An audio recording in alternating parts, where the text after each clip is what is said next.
स्वर्गीय मन्ना TV YouTube channel के जरिए परमेश्वर का वचनों को सुनने वाला हर एक पासवानों को, विश्वासी गणों को प्रभु यीशु मसीह के नाम से मेरा जय मसीह की।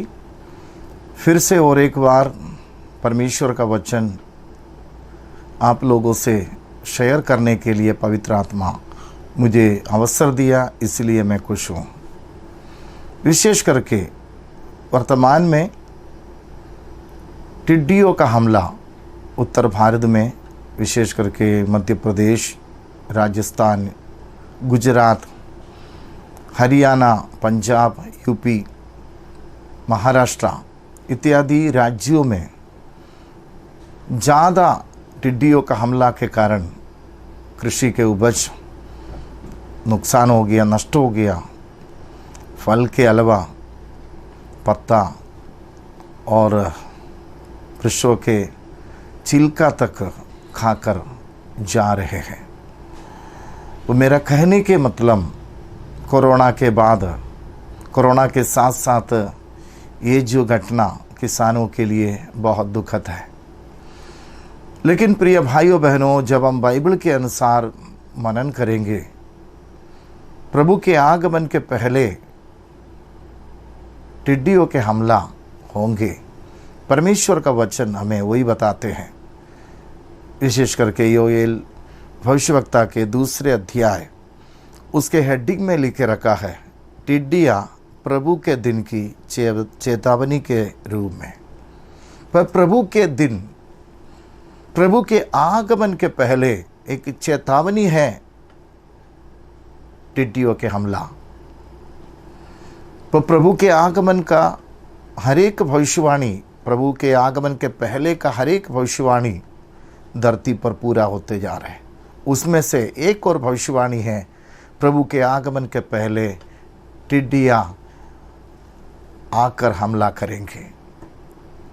यहाँ पर हम देखते हैं उसका 2 अध्याय का 11 वचन में, यहोवा अपने उस दल के आगे अपना शब्द सुनाता है कि उसकी सेना बहुत ही बड़ी है। जो अपना वचन पूरा करने वाला है वह सामर्थी है कि उनकी यहोवा का दिन बड़ा और अति भयानक है, उसको कौन सह सकेंगे। प्रिय भाइयों बहनों, प्रभु का दिन के पहले भयानक इस प्रकार का घटनाक्रम होंगे। कोरोना के दौरान पूरा विश्व का कमर को तोड़ दिया है, पूरा राष्ट्रों का कमर को तोड़ दिया है, अर्थव्यवस्था को गिरा दिया है। प्रिया 2.5 महीना से 3 महीना हो गए लोग घरों में बैठे हैं। अभी धीरे धीरे लोग बाहर निकल रहे हैं, लेकिन कोरोना से मरने वालों की गिनती बढ़ते जा रहे हैं, बीमारों का गिनती बढ़ते जा रहे हैं। लेकिन उसके अलावा किसान सोचे होंगे खेत में थोड़ा उपज है, उसको खा लेंगे, थोड़ा बहुत बेचेंगे और आगे बढ़ेंगे। लॉकडाउन के कारण से इन राज्यों का किसान अपने कृषि फल को बेचे नहीं, लेकिन आज देखो पूरा ले गया है। कई परिवार खेतों में सो रहा है। लेकिन प्रभु यीशु मसीह के आगमन के पहले ये सारी घटना होगा, ताकि परमेश्वर का वचन में लिखा है जो अपना वचन पूरा करने वाला है। यीशु मसीह के आगमन में उसके पहले जो जो भविष्यवाणियाँ भविष्यवक्ताओं के द्वारा पुराने नियम में, नया नियम में, बाइबल में बताए हैं, उसको पूरा करना जरूरी है, क्योंकि यहोवा का दिन बड़ा और अति भयानक है। कौन सह सकेंगे? अभी लोग सह नहीं पा रहे, लेकिन आगे आने वाले दिनों में इससे भी कठिनाई, इससे बड़े बड़े विपत्तियां दुनिया में आएंगी। वो हमारा विषय है टिड्डियों से उपद्रव, हमला। ये प्रभु का वचन में हम देखते हैं। हम उसका 1 अध्याय में आए हम लोग। Praise the Lord. 1 अध्याय उसका 2 और 4 वचन हम देखेंगे। हे पुरनियों सुनो, हे देश के सब रहने वालों कान लगाकर सुनो, क्या ऐसी बात तुम्हारे दिनों में या तुम्हारे पुरखाओं के दिनों में कभी हुई? 4, जो कुछ गाजाम नामक टिड्डी से बचा उसे अरबे नामक टिड्डी ने खा लिया। जो कुछ अरबे नामक टिड्डी से बचा उसे ये एक नामक टिड्डी ने खा लिया। और जो कुछ ये लेक नामक टिड्डी से बचा उसे हासिल नामक टिड्डी ने खा लिया है।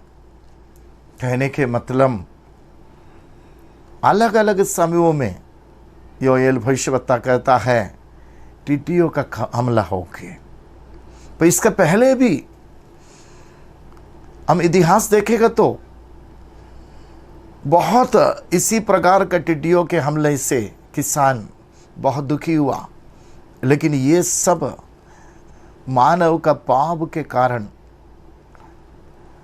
होता है। प्रिय भाइयों बहनों, बहुत बातों को मुझे आप लोगों से शेयर करना है।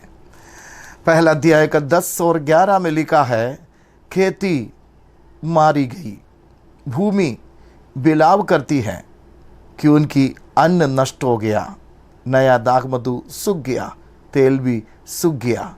हे किसानों लज्जित हो, हे दाख की बारी के मालियों, गेहूं और जौ के लिए हाय हाय करो कि उनकी खेती मारी गई है।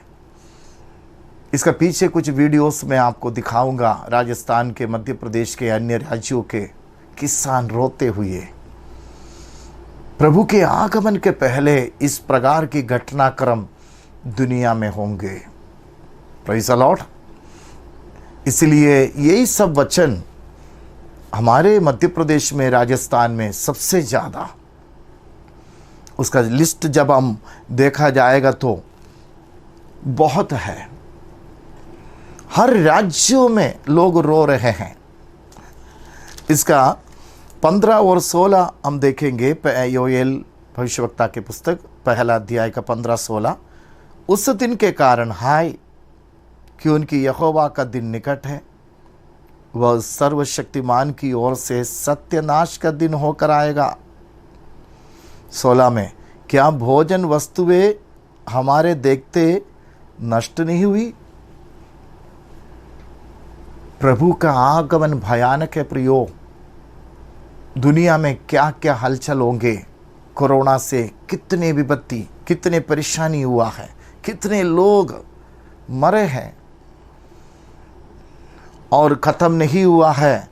लोगों का भोजन का वस्तुएं हमारे देखते ही नष्ट हो गई। हम परमेश्वर का वचनों के अनुसार, अभी का जो लिस्ट के अनुसार देखा जाएगा तो यूएन ने चेतावनी दी, ये दूसरी लहर है। हमारे भारत में टिड्डियों के हमले से लाखों हेक्टर कृषि भूमि के उपज नष्ट हुए हैं। प्रिय भाइयों बहनों, 27 वर्षों के बाद आए हैं इतने भारी टिड्डियों का झुंड। कहने के मतलब 1 स्क्वायर किलोमीटर के अंदर में 4 करोड़ टिड्डियां रहते हैं।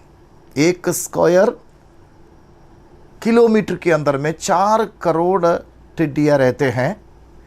35,000 लोग खाने वाला अन्न जो है, खाना, उपज, कृषि भूमि के उपज नष्ट करेंगे कुछ मिनटों के अंदर में। राजस्थान में 18 जिलाओं में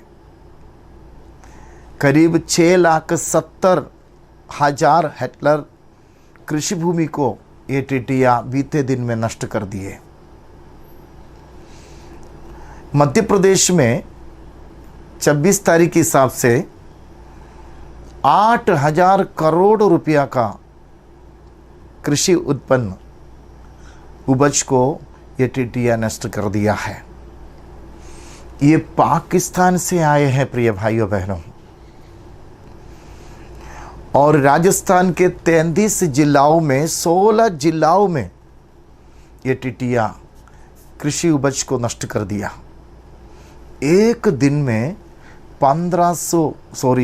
150 किलोमीटर दूरी तय करता है। उसका मतलब 150 किलोमीटर इतना कृषि भूमि को नष्ट करते हुए, कृषि के उपज को नष्ट करते हुए 150 किलोमीटर भागते हैं दूसरे राज्यों में, दूसरे जगह की ओर। कहने के मतलब पाकिस्तान से नहीं है, पाकिस्तान से होकर आए हैं। अफ्रीका, स्वीडन इत्यादि जगहों में इनका जन्म होते हैं और ये वहाँ से मरुस्थल से होते हुए, सऊदी और ईरान से होते हुए पाकिस्तान से हमारा भारत में आते हैं। लेकिन 27 वर्षों के अंदर में इतना टिटिया नहीं आए हैं। तो मेरा कहने के मतलब अभी इसका चपेट में पंजाब, गुजरात, राजस्थान, मध्य प्रदेश, महाराष्ट्र, हरियाणा, यूपी और दिल्ली में, राजस्थान के उदयपुर के सिटी के ऊपर में भी ये उड़ रहे हैं। पेड़ पौधे, फल सब कुछ नष्ट करते हैं। पाकिस्तान के न्यूज़ चैनल डॉन कहते हैं पाकिस्तान में गवर्नमेंट 5000 सेनाओं को खेतीबाड़ी का उपज को बचाने के लिए पाकिस्तान गवर्नमेंट जो है नियुक्त किए हैं। हमारे इंडिया के लोग भी, इंडियन गवर्नमेंट भी कई कार्यों को कर रहे हैं, दवाइयों को छिड़क रहे हैं। लेकिन मैं आपको बताना चाहता हूँ, ये बाइबल का एक भविष्यवाणी है। प्रभु यीशु मसीह के आगमन के पहले ये जरूर होगा। जो भी वर्तमान में दिखाई दे रहे आंधी तूफान, अभी बीते दिन में भूकंप आए, तो मेरा कहने के मतलब यीशु मसीह के आगमन नज़दीक है। उसका पहले परमेश्वर का वचन का एक एक वचनों को परमेश्वर भविष्यवाणियों को पूरा करेगा और उसके बाद प्रभु आएगा। सऊदी अरेबिया में और गल्फ कंट्रियों में देखा जाएगा तो वहाँ पर मार्केटों में बेचते हैं टिड्डियाँ, लोग खरीदते हैं और खाते हैं। स्नापक यूहन्ना, बपतिस्मा देने वाला यूहन्ना का फूड था टिड्डियाँ और वन मधु। परमेश्वर के वचन मरकुस 1:6 में लिखा है, यूहन्ना ऊँट के रोम का वस्त्र पहने और अपनी कमर में चमड़े का कट्टीबंद बांधे रहता था तथा टिड्डियाँ और वन मधु खाया करता था। तो यूहन्ना बपतिस्मा देने का फूड है ये टिड्डियाँ और वन मधु। और अजीब लगेगा इसको खाते हैं करके सोचकर, लेकिन परमेश्वर का वचन बोलता है टिड्डियाँ शुद्ध है, खा सकते हैं। लेविया व्यवस्था 11:21 और 22 में लिखा है, पर रेंगने वाले और पंख वाले जो 4 पाँवों के बल चलते हैं, जिनके भूमि पर कूदने भौंदने को टांगे होती हैं, उनको तो खा सकते हो। वे ये हैं, अर्थात भांति भांति की टिड्डियाँ, भांति भांति के भनगे, भांति भांति के झिंगुर और भांति भांति के टिड्डे। तो परमेश्वर का वचन के अनुसार जरूर इसको खा सकते हैं, इसको कोई मना नहीं है करके परमेश्वर का वचन में हम लोग देखते हैं। तो मैं आपको बताना चाहता हूँ, हालेलुया। इसका पहले भी जैसे फिरौन के विषय में हम लोग चर्चा करेगा, तो फिरौन के समय में 10 विपत्तियाँ परमेश्वर यहोवा दुनिया में फिरौन का विरोध में भेजे, उनका कठोर मन के कारण, प्रभु के लोगों को आराधना के लिए ना छोड़ने के कारण। उस समय 10 विपत्तियों में 8वां विपत्ति था, 8वां विपत्ति थे टिड्डियों का हमला। हम परमेश्वर का वचन में देखेंगे, निर्गमन 10 अध्याय में हम लोग जाएंगे। निर्गमन के 10 अध्याय में उसका 1 से 6 तक हम लोग देखेंगे। पहले वहाँ पर हम देखते हैं, हेडी में लिखा है टिड्डियों का आक्रमण। फिर यहोवा ने मूसा से कहा, फिरौन के पास जा, क्योंकि मैं ही ने उसके कर्मचारियों के मन को इसलिए कठोर कर दिया है कि अपने चिन्ह उनके बीच में दिखलाओ, और तुम लोग अपने बेटों और पोतों से इसका वर्णन करो कि यहोवा ने मिस्रियों को कैसे टट्टों में उड़ाया और अपने क्या क्या चिन्ह उनके बीच प्रकट किए, जिससे तुम ये जान लोगे कि मैं यहोवा हूँ। तब मूसा और हारून ने फिरौन के पास जाकर कहा, इब्रियों का परमेश्वर यहोवा तुझसे इस प्रकार कहता है, तू कब तक मेरे सामने दीन होने से संकोच करता रहेगा?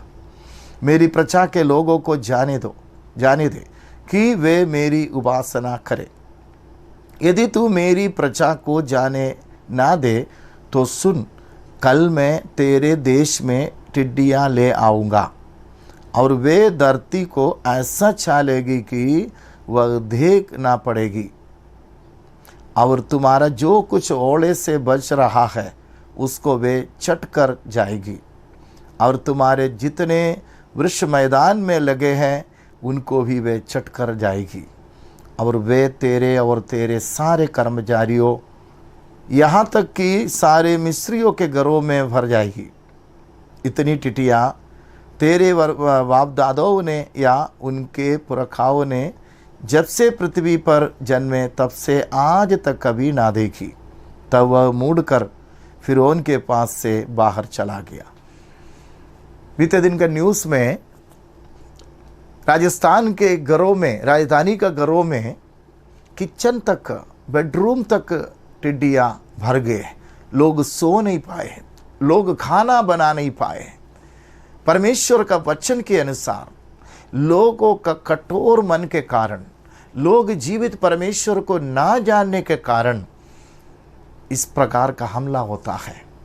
प्रिय भाइयों बहनों, हम रोने से कोई फायदा नहीं, प्रभु के ऊपर विश्वास करना है। अब क्या क्या विपत्तियां दुनिया में आने वाला है।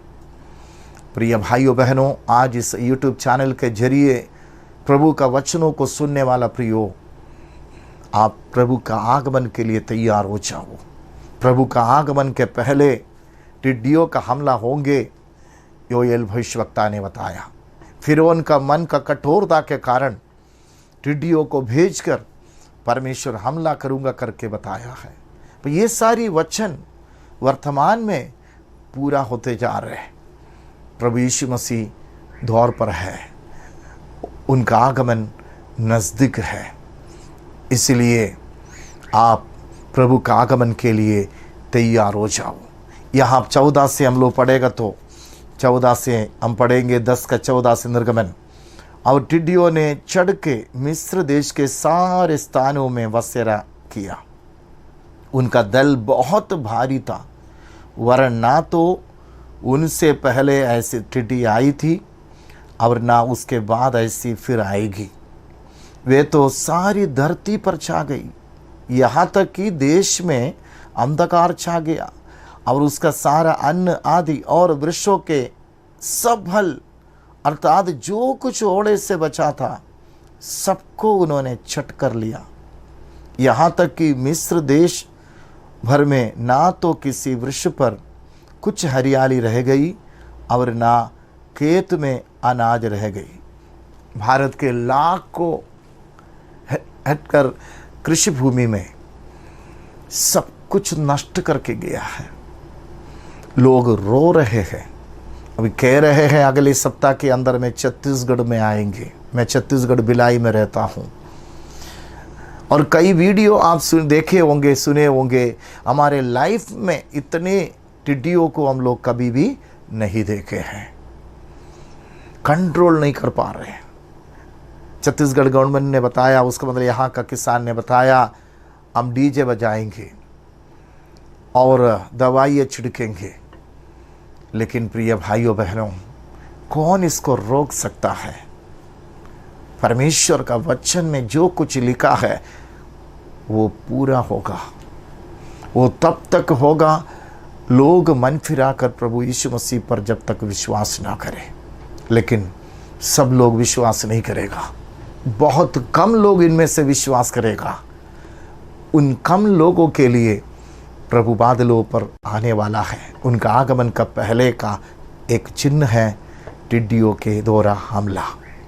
तो मेरा कहने के मतलब वहाँ पर हम आगे 16 से हम देखते हैं, तब फिरौन ने तुरंत मूसा और हारून को बुलवा के कहा, मैंने तो तुम्हारे परमेश्वर यहोवा का और तुम्हारा भी अपराध किया है। देखो, मान रहे हैं फिरौन, इसलिए केवल अब की बार मेरा अपराध क्षमा करो और अपने परमेश्वर यहोवा से विनती करो कि वह मेरे ऊपर से इस मृत्यु को दूर करे।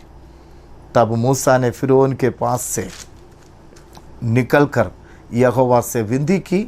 तब यहोवा ने बहुत प्रचंड पश्चिमी हवा बहाकर टिड्डियों को उड़ाकर लाल समुद्र में डाल दिया और मिस्र के किसी स्थान में एक भी टिड्डी ना रह गई। तो मेरा कहने के मतलब ये कोरोना को प्रभु दूर कर सकते हैं, ताकि कोरोना परमेश्वर का क्रोध है, ये टिड्डियाँ परमेश्वर का क्रोध है। जितना विपत्तियाँ इसके बाद जो दुनिया में आने वाला है प्रियो, वो आने के पहले प्रभु का सुरक्षा आपके ऊपर आने के लिए आप अपने ज़िंदगी को समर्पण करो। अभी तक हम लोग जो नहीं देखे हैं, इससे बड़े बड़े विपत्तियाँ दुनिया में आने वाला है।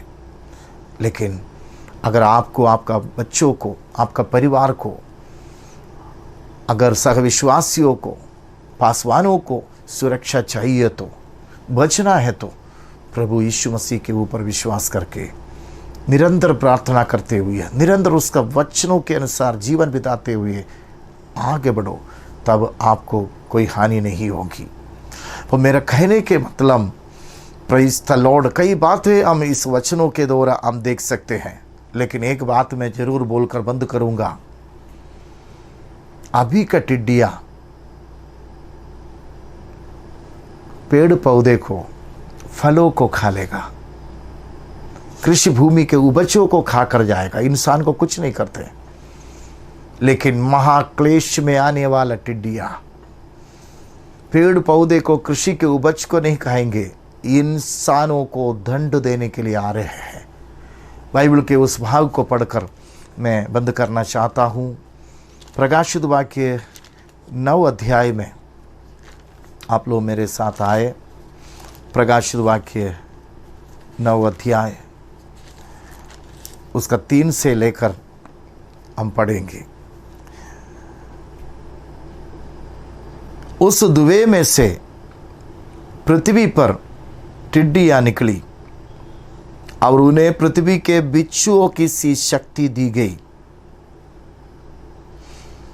उनसे कहा गया कि ना पृथ्वी की घास को, ना किसी हरियाली को, ना किसी पेड़ को हानि पहुंचाए, केवल उन मनुष्यों को हानि पहुंचाए जिनके माथे पर परमेश्वर की मुहर नहीं है। यीशु मसीह का गुप्त आगमन के बाद 7 साल का महाक्लेश है। 3.5 साल पहला, प्रथम 3.5 साल बाद का। तो 3.5 साल का प्रथम का 3.5 साल खत्म होने के बाद जैसे दूसरा 3.5 साल शुरू होंगे, ये टिड्डियाँ दुनिया में आएंगे। सोच लो, कल प्रभु आ रहे हैं तो अगला 3.5 साल के बाद अभी जो आ रहे हैं वो टिड्डियाँ नहीं, पेड़ पौधे को, वृक्षों को, फलों को नहीं खाएंगे। केवल जिस लोगों के ऊपर में मुहर नहीं है, जो परमेश्वर पर विश्वास ना करने वाले लोग हैं, उनके ऊपर में उन टिड्डियाँ आक्रमण करेंगे और उनका पूंछ में बिच्छुओं का जैसे ढंगने का, प्रेज़ द लॉर्ड, डसने का शक्ति है। प्रिय भाइयों बहनों, इतना पीड़ा आने वाला है। अतिशीघ्र ही आने वाला यीशु के संग जाने के लिए आप तैयार हो जाओ। हर प्रकार का दुनियादारी को बंद करो। ये लॉकडाउन में बाइबल पढ़ो, प्रार्थना करो, उपवास करो, संगति करो, प्रभु के उपस्थिति में रहो, तब आप बच जाएंगे। वो भयानक दिन आप देख नहीं पाएंगे। आपको प्रभु इस धरती से ले जाएंगे। आने वाला महाक्लेश के समय में आने वाला टिड्डिया कृषि भूमि को नष्ट नहीं करेगा। ऑर्डर मिला है 4 में 9 का 4, उनसे कहा गया कि ना पृथ्वी की घास को, ना किसी हरियाली को, ना किसी पेड़ को हानि पहुंचाए, केवल उन मनुष्यों को हानि पहुंचाए जिनके माथे पर परमेश्वर की मुहर नहीं है। मैं इसके बाद कंटिन्यू प्रकाशित वाक्य सिखाने के लिए चाह रहे हैं। बीते दिनों में कुछ असुविधा का कारण, शारीरिक तकलीफों के कारण मैं आपके पास 3 सप्ताह नहीं आए, लेकिन अभी लगातार आएंगे। प्रकाशित वाक्य किताब सिखाएंगे। हमारे कॉन्फ्रेंस मीटिंग में प्रकाशित वाक्य में अभी 21 अध्याय तक पहुँचे हैं। तो जरूर इस स्वर्गीय मन्ना टीवी चैनल के जरिए जो प्रभु ने हमको दिया है, आपको वचन सिखाएंगे। तो मेरा कहने के मतलब, ये जो केवल उन मनुष्यों को हानि पहुंचाएगा जिनके माथे पर परमेश्वर की मुहर नहीं है। तो याद रखना, उस समय 1,44,000 यहूदी लोग जो हैं उस समय दुनिया में रहेंगे। वो प्रभु ने उनको अलग कर दिया। प्रभु का मुहर उनके ऊपर है। उनको ये टिड्डियाँ कुछ नहीं करेंगे, लेकिन बाकी करोड़ों लोग जो दुनिया में रहेंगे उनके ऊपर में ये टिड्डियाँ आक्रमण करेंगे। मैं आपको उस भाग को थोड़ा सा ले जाना चाहते हैं। Praise the Lord. जरूर इस बातों को आपको समझाएंगे। Praise the Lord. उसके आगे हम थोड़ा सा देख कर जाएंगे। 5वां वचन, उन्हें लोगों को मार डालने का तो नहीं, पर 5 महीने तक पीड़ा देने का अधिकार दिया गया। याद रखना, मार नहीं डालेगा, किसी को भी ये टिड्डियाँ ख़त्म नहीं करेगा, लेकिन क्या करेगा, उसको डसेंगे। बिच्छू काटने का समय, बिच्छू डसने के समय जैसे दर्द लगेगा उससे ज़्यादा दर्द लगेगा। तो आप सोच के देखो, कोई भी उस समय में बाहर जाएंगे? कोई भी बाहर नहीं जाएंगे। लेकिन अभी का टिड्डियाँ घर के अंदर घुस रहे, लेकिन उस समय का टिड्डियाँ भी अंदर घुसेंगे। कम से कम बाहर जाना पड़ेगा। अगर घर के अंदर में भोजन नहीं है तो बाहर जाएगा। कैसे होंगे वो दृश्य को। प्रिय भाइयों बहनों, उस समय आप दुनिया में नहीं रहना। आप प्रभु यीशु के लिए तैयार हो जाओ। आप इस भयानक दिन को देख नहीं सकेगा, ताकि आपको मालूम है ये भी भयानक दिन है। कोरोना से काम नहीं कर पा रहे। अभी देखो, लोगों का खाना भी अभी का टिड्डिया ले गया है। सिर पकड़ रहे, रो रहा है, अब हम अगले साल क्या खाएंगे। वो मेरा कहने के मतलब, उन्हें लोगों को मार डालने का तो नहीं, पर 5 महीने तक पीड़ा देने का अधिकार दिया गया। और उनकी पीड़ा ऐसी थी जैसे बिच्छू के डंक मारने से मनुष्य को होती है। प्रिय भाइयों बहनों, आप सोचते हैं कोरोना कब ख़त्म होगा, टिड्डियों का हमला कब ख़त्म होगा। प्रियो, अब बढ़ते जाएगा, अब बढ़ते जाएगा। अब पहले के जैसे आप हालेलुया जी नहीं पाएंगे। पहले के जैसे आपको स्वतंत्रता नहीं मिलेगा, फैसिलिटी नहीं मिलेगा। Praise the Lord. भयानक दिन आने के पहले प्रभु का आगमन के लिए तैयार हो जाओ। छूट जाएगा तो ये भयानक दिन का सामना आपको करना पड़ेगा। 6वां वचन में लिखा है, उन दिनों में मनुष्य मृत्यु को ढूंढेंगे और ना पाएंगे, और मरने की लालसा करेंगे और मृत्यु उनसे भागेगी। उसका मतलब, इन टिड्डियों के डसने के कारण, बिच्छू डसने के समय जो दर्द होती है, वो आपको मालूम है कितना सारे टिड्डियाँ आए हैं, करोड़ों। अभी जो बताए 1 स्क्वायर किलोमीटर में 4 करोड़ टिड्डियाँ हैं। और 35,000 लोग जो भोजन वस्तु है जो लोग खाते हैं उसको मिनटों में ख़त्म करेंगे। अब आप सोच के देखो, एक टिड्डी डंक मारने से इतना दर्द है, तो शरीर पूरा मारेगा तो ताकि उनका पूरा टारगेट क्या है, इंसान। अगर एरिया में पूरा हरियाली है, खेती बाड़ी है, सब कुछ है, उनके ऊपर में वो नहीं जाएगा। बाहर में कोई दिखेगा तो उन पूरा जैसे मधुमक्खी आने का जैसे पूरा टिड्डियाँ उनका शरीर में आकर डसना शुरू करेंगे। क्या होगा प्रिय भाइयों? इसलिए बाइबल में लिखा है मृत्यु को चाहेगा, मरना चाहिए लेकिन मृत्यु नहीं होगा। 5 महीना तक कोई मरेगा नहीं। वो यहाँ पर कई बातों को परमेश्वर का वचन में हमें लिख रखा है, लेकिन एक बात याद रखना, 5 महीने तक ये परेशान करेंगे। हालेलुया, भयानक दिन करके उसका 5वां वचन में हम लोग देखते हैं उन्हें 5 महीने तक पीड़ा देने के लिए परमेश्वर अधिकार दिया है। और उसका 10वां वचन में लिखा है उनकी पूंछ बिच्छुओं की सी थी और उनमें डंक थे और उन्हें 5 महीने तक मनुष्यों को दुख पहुंचाने की जो शक्ति मिली थी वह उनकी पूंछों में थी। हालेलुया। इसलिए प्यारे भाइयों बहनों, नम्र निवेदन है, प्रभु के ऊपर आप विश्वास करो, प्रभु में दृढ़ रहो। अभी सामान्य समय में इतना विपत्ति परेशानी है तो महाक्लेश के समय में आप सपना भी मत देखो। उस समय हालेलुया जाने के लिए प्रभु का आगमन से अगर आप छूट जाएगा, ये भयानक दिन आपके जीवन में आएगा। लेकिन प्रभु ने 4 अध्याय में हम लोग देखा केवल उन मनुष्यों को हानि पहुंचाए जिनके माथे पर परमेश्वर की मुहर नहीं है। वो 1,44,000 लोगों के ऊपर में मुहर होगा, उनको चुना नहीं। 7 अध्याय का 1 से 8 हम पढ़ेंगे, 7 अध्याय प्रकाशित वाक्य। उसके बाद मैंने प्रभु पृथ्वी के चारों कोने पर 4 स्वर्गदूत खड़े देखे। वे पृथ्वी की चारों हवाओं को थामे हुए थे ताकि पृथ्वी या समुद्र या किसी पेड़ पर हवा ना चले। ध्यान दीजिए, पेड़ को नुकसान नहीं करेंगे।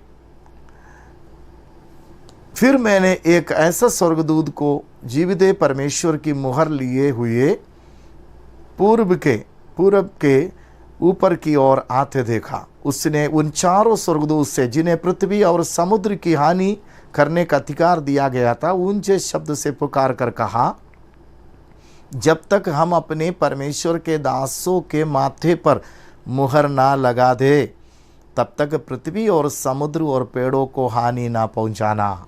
हालेलुया।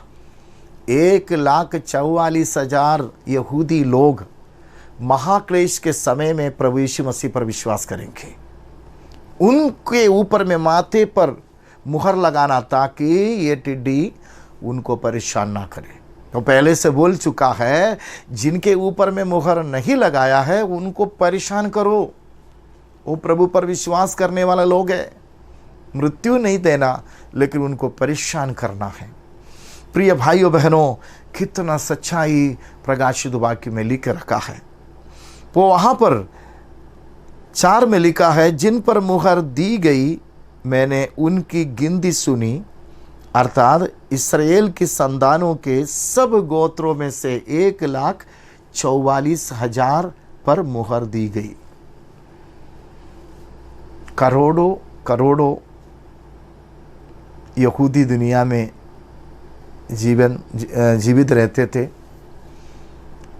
कितनी लाखों लोग हिटलर के समय में और अन्य समयों में मरा, लेकिन स्वर्ग में केवल 1,44,000 लोग ही स्वर्ग में जाएंगे। परमेश्वर का निज संतानों में से 1,44,000। उसका नीचे लिखा है 5 से, यहूदा के गोत्र में से 12,000 पर मुहर दी गई, रूबेन के गोत्र में से 12,000। 12 गोत्रों में एक गोत्र में 12,000 के हिसाब से 1,44,000 लोगों को परमेश्वर स्वर्ग में ले जाते हैं। अब भी बिल्कुल यहूदी विश्वास नहीं करेगा। अभी आप यरूशलेम में जाकर जीसस पर बिलीव करता करके पूछेगा तो थप्पड़ मारेगा, गाली देंगे आपको। अभी उनका मन कठोर है ताकि अब जो है अन्य जातियों का गिनती, अनगिनत लोग स्वर्ग में रहेंगे। अन्य जाति, यहूदी 1,44,000 मात्र लेकिन स्वर्ग में गिनती नहीं कर सकते, उतना निजादी जाएंगे। ताकि उसका 9वां वचन आप पढ़ सकते, 7 का 9 प्रकाशित वाक्य। इसके बाद मैंने दृष्टि की और देखो, हर एक जाति और कुल और लोग और भाषा में से एक ऐसी बड़ी भीड़ जिसे कोई गिन नहीं सकता था, इतना भीड़, श्वेत वस्त्र पहने और अपने हाथों पर खजूर की डालियां लिए हुए सिंहासन के सामने और मेमने के सामने खड़ी है। और मेरा कहने के मतलब, आज अन्य जाति से आए हुए लोग कितना है पूरे विश्व में, इंडिया में अन्य जातियों से इतना लोग प्रभु यीशु मसीह पर विश्वास करते हैं। तो मैं आपको बताना चाहता हूं प्रिय भाइयों बहनों, परमेश्वर अब अन्य जाति से प्रभु में आया है तो जरूर आपको स्वर्ग में प्रभु प्रवेश कराना चाहते हैं, लेकिन आने वाला टिड्डियों से आपको बचाना चाहता है। कोरोना, टिड्डियों का हमला और कई विपत्तियां दुनिया में आएंगे, लेकिन इसका बीच में यीशु आएगा। पर टिड्डियों का हमला प्रभु का आगमन का चेतावनी है। जो तैयार होना चाहता है, जो प्रभु के संग बादलों पर से स्वर्ग जाना चाहते हैं, वो तैयार रहो। जो तैयार नहीं रहेगा, जो सीरियल, पिक्चर, दारू, दुनियादारी, व्यभिचार, हर प्रकार का पाप करते हुए, वचन के बारे में वचन ना पढ़ते हुए, प्रेयर ना करते हुए जीने वाले लोग हमारे घर के अंदर हैं। याद रखना, उनको समझाओ, चिता दो, प्रभु आने वाला है, नहीं तो एक भयानक विपत्तियों का सामना करना है। अंत में नरक भट्टी में डाल दिया जाएगा। इसलिए प्यारो, बहुत सोच समझकर आगे का दिनों का एक एक दिन आप आगे बढ़ना, एक एक कदम आगे रखने के पहले आपको सोचना पड़ेगा। हालेलुया। इसलिए यहाँ पर हम देखते हैं 9 का 6 में, प्रेज़ द लॉर्ड, 9 अध्याय में हम जल्दी से 9 का 6 में, प्रेज़ द लॉर्ड, ये विचित्र रूबी है। उन दिनों में 7वां वचन से, उन टिड्डियों के आगार लड़ाई के लिए तैयार किए हुए घोड़ों जैसे थे, और उनके सिरों पर मानो सोने के मुकुट थे, और उनके मुंह मनुष्यों के जैसे थे, उनके बाल स्त्रियों के बाल जैसे, और दांत सिंहों के दांत जैसे थे। वे लोहे की सी जिलम पहने थे, और उनके पंखों का शब्द ऐसा था जैसा रथों और बहुत से घोड़ों का जो लड़ाई में दौड़ते हो। उनकी पूंछ बिच्छुओं की सी थी, और उनमें डंक थे, और उन्हें 5 महीने तक मनुष्यों को दुख पहुंचाने की जो शक्ति मिली थी वह उनकी पूंछों में थी। अर्थात कुंड का दूध एक उन पर राजा था। उनका नाम इब्रानी में अब्दोन और यूनानी में अबुलयोन है। साधारण टिड्डियों को कोई राजा नहीं, कोई लीडर नहीं, सुपरवाइजर नहीं, कोई नहीं। अभी देखो, इन लोग अफ्रीका और स्वीडन से आए हैं, पाकिस्तान से होते हुए, पाकिस्तान को भी तबाही कर दिया। इंडिया में इनको कोई लीडर नहीं था, लेकिन इन लोग आगे बढ़ रहे, ताकि परमेश्वर का वचन में हम लोग देखते हैं इनका कोई लीडर वगैरह नहीं है। हालेलुया। ये अंत का दिनों में आगे बढ़ेंगे प्रिय भाइयों बहनों, प्रेज़ द लॉर्ड। इनका कोई राजा नहीं, लेकिन ये भयानक है करके परमेश्वर का वचन में हम लोग देखते हैं। नीति वचन 30 अध्याय में हम उसका 27 पढ़ने के समय परमेश्वर का वचन में लिख रखा है, टिड्डियों का कोई राजा नहीं है, कोई लीडर नहीं है। Praise the Lord. नीति वचन उसका 30 अध्याय उसका 27वां वचन में लिखा है, टिड्डियों के राजा तो नहीं होता, तो भी वे सबकी सब दल बांधकर चलती है। पर राजस्थान में, मध्य प्रदेश में और बाकी राज्यों में जो आए हुए टिड्डियों का कोई राजा नहीं है, कोई लीडर नहीं है। कुछ झुंड उधर जाते समय उसका पीछे करोड़ हो जाएगा, लेकिन जो भविष्य में आने वाला जो टिड्डिया है, अदा कुंड से जो निकले हैं, ये दुष्ट आत्माएं हैं। ये टिड्डियों को एक राजा है करके परमेश्वर का वचन में लिखा है, एक राजा है। हाँ, अभी हम लोग 9 में पढ़ा है, प्रेज़ द लॉर्ड। 9 का 11 में अदा कुंड का दूध उन पर राजा था। अदा कुंड का एक दूत, दुष्टात्मा का लीडर एक दूध था, और उनको उस समय भेजेंगे। मोहर जो लगा है उनको 1,44,000 को ये छू नहीं सकते, लेकिन बाकी पूरा मानव को आगे का दिनों में प्रियो यीशु मसीह पर विश्वास नहीं करेगा तो जी नहीं पाएगा। मैं आप लोगों से नम्र निवेदन करता हूँ, मैं एक अन्य जाति से आया हूँ, लेकिन मैं यीशु मसीह पर जीवन विश्वास करके मेरा जीवन धन्य हो गया। मैं आप लोगों से अपील करता हूँ, इस विपत्तियों से आपको प्रभु बचाना चाहता है, आपको वो स्वर्ग में ले जाना चाहता है, आपको परमेश्वर उन टिड्डियों से बचाना चाहता है, आपको परमेश्वर एंटी क्राइस्ट से बचाना चाहता है, आपको परमेश्वर नरक से बचाना चाहता है। इसलिए आप इन वचनों को गहराई से मनन करना शुरू करो। पर टिड्डियों का एक लीडर था, राजा था। यीशु मसीह भी कह रहा है, प्रेज़ द लॉर्ड, मत्ती 12 अध्याय में शैतान को भी राजा है, लीडर लोग हैं। प्रेज़ द लॉर्ड, मत्ती 12 अध्याय का 26 से लेकर प्रेज़ द लॉर्ड 24 पद पहले हम लोग पढ़ेंगे। मत्ती 12 का 24, परंतु फरीसियों ने ये सुनकर कहा, ये तो दुष्टात्माओं के सरदार बाल जबूल की सहायता के बिना दुष्टात्माओं को नहीं निकालता। पर यीशु मसीह दुष्टात्माओं को निकाल रहा था, तब फरीसी बोल रहे हैं ये दुष्टात्माओं का जो लीडर है, दुष्टात्माओं का जो सरदार है बाल जबूल, उन्हीं के मदद से ये यीशु जो है दुष्टात्मा को निकाल रहे हैं। तब उसका 26 से प्रभु ने बताया, और यदि शैतान ही शैतान को निकाले तो वह अपना ही विरोधी हो गया है, फिर उसका राज कैसे बना रहेगा? भला यदि मैं शैतान की सहायता से दुष्टात्माओं को निकालता हूँ तो तुम्हारे वंश किसी सहायता से निकालते हैं, इसलिए वे ही तुम्हारा न्याय करेंगे। पर यदि मैं परमेश्वर के आत्मा की सहायता से दुष्टात्माओं को निकालता हूँ तो परमेश्वर का राज तुम्हारे पास आ पहुँचा है। या कैसे कोई मनुष्य किसी बलवंत के घर में घुसकर उसका माल लूट सकता है, जब तक कि पहले वह उस बलवंत को ना बांध ले, तब वह उसका घर लूट लेगा। पर मेरा कहने के मतलब, दुष्टात्माओं को भी लीडर है। अभी का टिड्डियों को कोई लीडर नहीं है। वो अफ्रीका स्वीडन में पैदा हुआ, उनका जन्म वहाँ हुआ, लेकिन आज इंडिया में आकर तबाही मचा रहे। कोई लीडर नहीं, कोई राजा नहीं, लेकिन अंधकाल में आने वाला, महाक्लेश के समय में आने वाला उन टिड्डियों को लीडर है, राजा है। तो मेरा कहने के मतलब, प्रिय भाइयों बहनों, आप अपने जीवन को प्रभु के हाथों में समर्पण करें।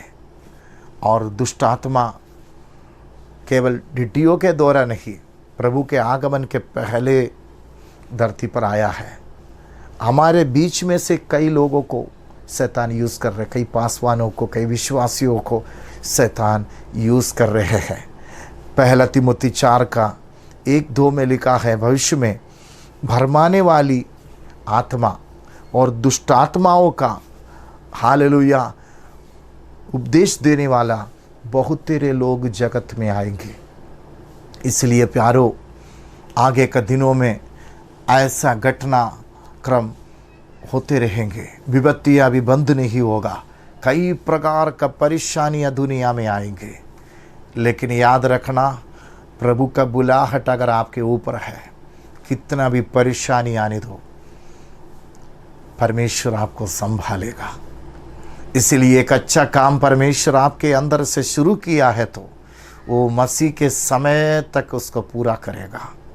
इसलिए आज मेरा नम्र निवेदन है, जो कुछ दुनिया में हो रहे हैं बाइबल के अनुसार है, बाइबल का भविष्यवाणी है।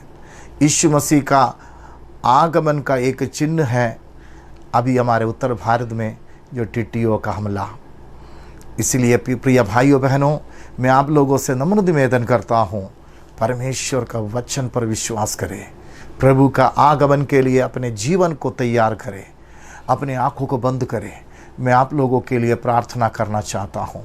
हे दयालु पिता परमेश्वर, धन्यवाद देते हैं प्रभु जी ये सुंदर दिन के लिए, विशेष करते हुए कोरोना के कारण परमेश्वर हर एक लोग अपने घरों में कैद हैं। कुछ लोग मजदूरी करने के लिए, कुछ लोग काम करने के लिए गवर्नमेंट छूट दिए हैं, लेकिन प्रभु अधिकतर लोग घरों में हैं। प्रवासी मजदूर लोगों का दुखद प्रभु जी उनका गवाही हम सुने हैं प्रभु जी। कितने घरों में भोजन नहीं है परमेश्वर, कितने घरों में परमेश्वर लोग परेशान हैं, कितने लोग भूखमरी से मर रहे हैं प्रभु जी। और उसी समय ये टिड्डियों का आगमन परमेश्वर, जब तक हालेलुया ये लोग आपके ऊपर विश्वास नहीं करेंगे प्रभु जी, जो विश्वास ना करने वाले लोगों के ऊपर में ये भारी पड़ेगा। लेकिन परमेश्वर गाल के समयों में भी एलिया को खेरीत के सामने, नाले के सामने और विधवा स्त्री के घर में आप उनको संभाला।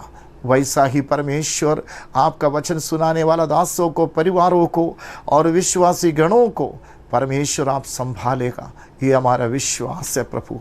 लेकिन दुनिया के लोगों में से बहुत तेरे लोग इन दिनों में प्रभु के पास आने पाए प्रभु जी। जितने पासवान लोग जो प्रभु जी ये वचनों को सुना, सबों को बड़ी आशीर्वाद दे, उनका परिवार को संभाल, उनको समय पर अन्न दे परमेश्वर, उनका ज़रूरतों को यीशु के नाम से पूरा कर प्रभु। और जितने विश्वासी गण वचनों को सुने हैं प्रभु जी, भयभीत होकर हालेलुया प्रभु का आगमन का चिन्ह समझकर अपने ज़िंदगी को आपके हाथों में दे सके।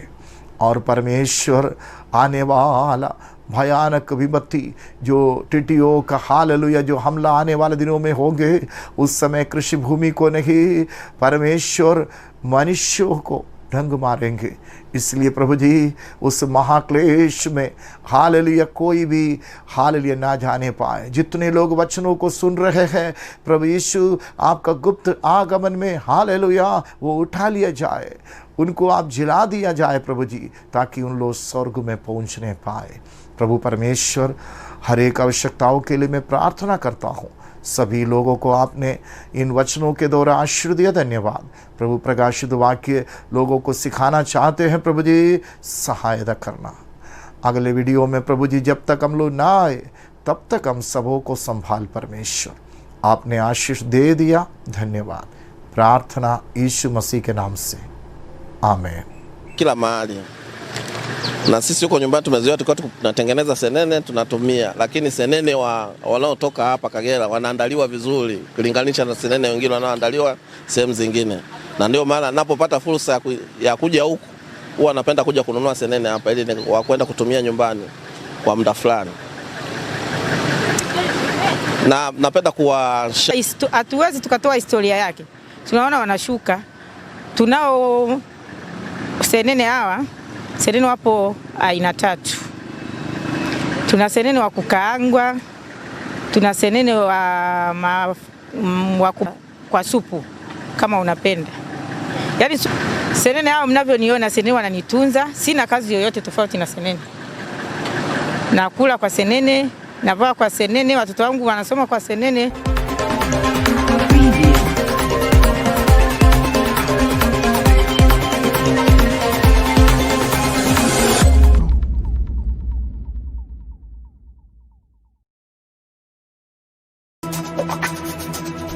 Oh.